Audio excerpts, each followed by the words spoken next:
and welcome to the third filmed edition of Movie Reviews with yours truly, Toya. And I say the third filmed edition because there are other reviews on Instagram and Facebook. Instagram is Chicago_Bravo. Facebook is just Chicago Bravo. And I have other reviews there that are written. I did not record them. So you can go check them out there. One of the latest was The Kitchen, starring Melissa McCarthy and Tiffany Haddish, which is ironic because that brings us to our movie review today, which is Tiffany Haddish presents They Ready. So if you go check out Tiffany Haddish presents They Ready, it's on Netflix, and I will go a little bit more into the review in a second, but I wanted to do a little bit of background. We know that Tiffany Haddish has been working with Kevin Hart. She's come under attack from people like Cat Williams and others who have shared their opinions on her comedy stylings, that she's not necessarily their cup of tea, or she's not funny, this and that. There also have been a couple incidences, such as Tiffany Haddish at an award show, passing out fried chicken from a plastic Ziploc bag.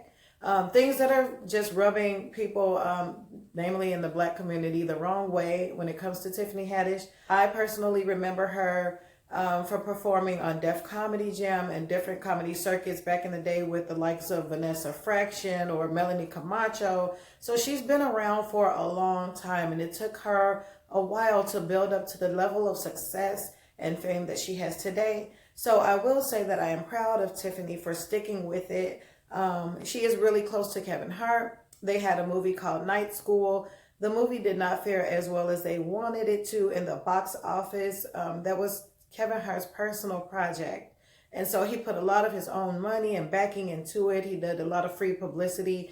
Kevin Hart is the kind of actor where even if he's in a film, he won't do free publicity. You have to pay him for his time. But he put a lot of blood, sweat, and tears into that movie. And it didn't go that well for him in the box office, that is. And we know that Cat Williams at that time was saying, oh, Tiffany's not funny. She doesn't have any memorable jokes or material, and saying all these things. And Kevin Hart kind of came to her defense, and he's like, hey, put your attacks on me. Don't attack Tiffany. You know, I can take it, but don't do that to her. And so you can tell that Kevin Hart has been talking to her and kind of coaching her along the way as a little sister. That's how he sees her. And so you see her now hosting a comedy show for women to kind of push their careers ahead, which is something that Kevin Hart is big at. He's looked at the Plastic Cup Boys, some of his friends that are around him, and he's like, look, you guys are funny too. I know that I blew up and made it, but I'm not going to leave you behind. I'm going to pour all that I can into you guys so that you have the spotlight, you can shine, and hopefully you'll get your time as well. And we know Kevin has poured a lot into a lot of his friends, co-workers, just given a lot of support. And so that'll be there for him. If ever things go awry for him, he can fall back on the support that he's sown into others. And I think that he's kind of coached Tiffany in that way. We know that she had a comedy show that kind of bombed at the New Year. And I'm pretty sure that was really hard for her. Seemed like it was detrimental to her career. But she's taken this opportunity to turn things around and pour into others, which still gets her name out there. She's still getting movie deals. She's still getting contracts. But it kind of gives her a way to pour into others that also promotes her. And it's something that she can fall back on. So I think that that was a really good move for her. She hosted They Ready. So she's not really telling jokes. She's just presenting those that she is bringing out of the background and bringing them more into the foreground. Some of the women have been in comedy for 16, 20 years, and we don't recognize their names. They're not household names, but now they're getting their time to shine. And I must say that the special was really funny. I'm not always really big on female comics because they seem to be a little crass. Sometimes they're very vulgar, and you know, I know all comedy is, but sometimes it's harder for me when I'm watching women. However, this I could stomach because I appreciated its goal and its mission so much. We have Tracie Ashley, April Macie, Flame Monroe, Shantae Wayans, Marlo Williams, and Aida Rodriguez. And so these are women who represent diverse backgrounds. So we know, of course, that Shantae Wayans, she's a Wayans, but she's not somebody you recognize. Once you see her, you're like, I don't really know her. So she says she comes from, the less known part of the Wayans family, but she's really funny.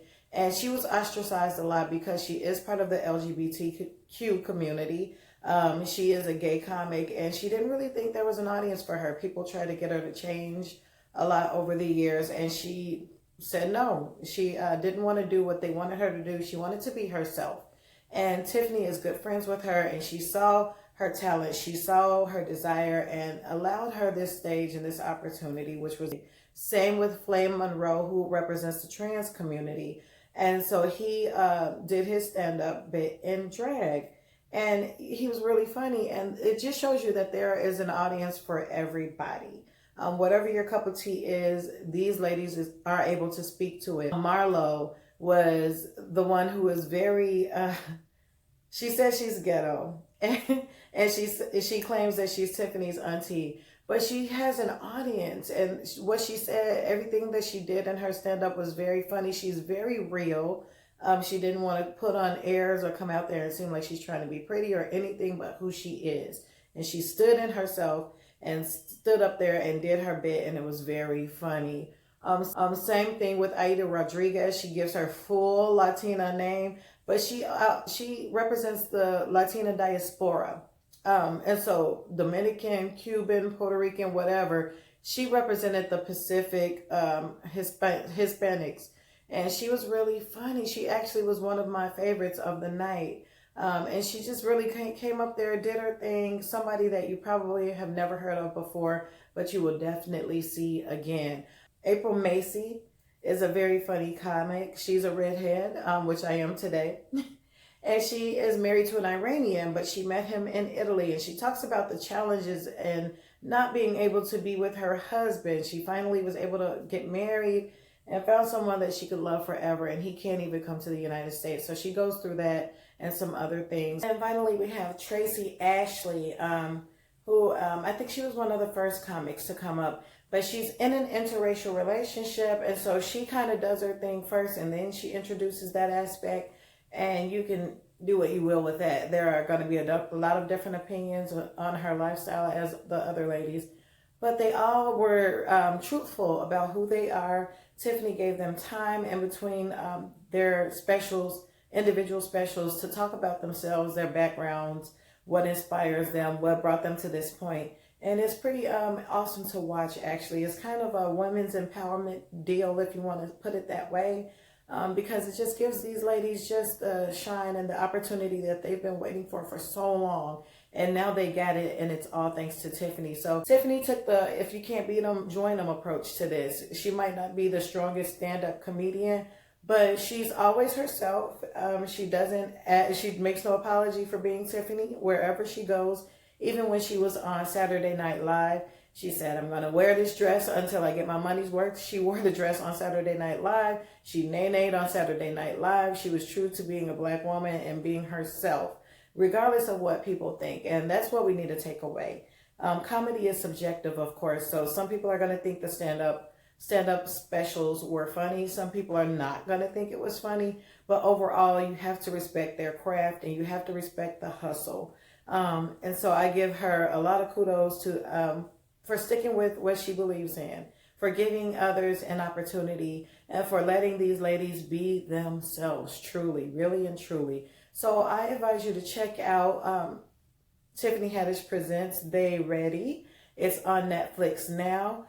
So overall, for this film, I think that the ladies did a really great job. A lot of them really brought their A game and put on a really good show. However, there were moments when, Tiffany would come out, and I think personally she has challenges when it comes to style and fashion. I don't know particularly who's styling her, but I don't always feel like she wears things that are really flattering for her or that make you go, what is that? I want to wear that too. And so she came out and she had on the same outfit when she introduced each of the ladies, and it didn't really feel like it was their respective specials, even though I know they're eternally grateful for the opportunity. I think that it would have been better if she had like wardrobe changes in between. Of course, that costs money and things like that. But I think that would have been a better addition. And also, when she introduced herself, she said it was because, oh, we don't have the money for that. And I'm like, okay, it was comical, but, I think it was a little bit tacky as well. And so I think that she just could have done a little bit more to bring some seriousness to her special so that she could use it for leverage in the future. I could just be overthinking things. She might have done a great job and they might appreciate that about her. And it might be what actually compels them to give her more specials in the future. That's just my personal 2 cents. So overall, out of 5 spotlights, I will give the They Ready special 3 spotlights. And I do encourage you to watch it. It is funny. It's not a waste of your time. So don't be afraid. Don't be alarmed. Like I said, comedy is subjective, but take from it what you will. And I'm interested in hearing back from you guys on that. So I hope you guys check it out.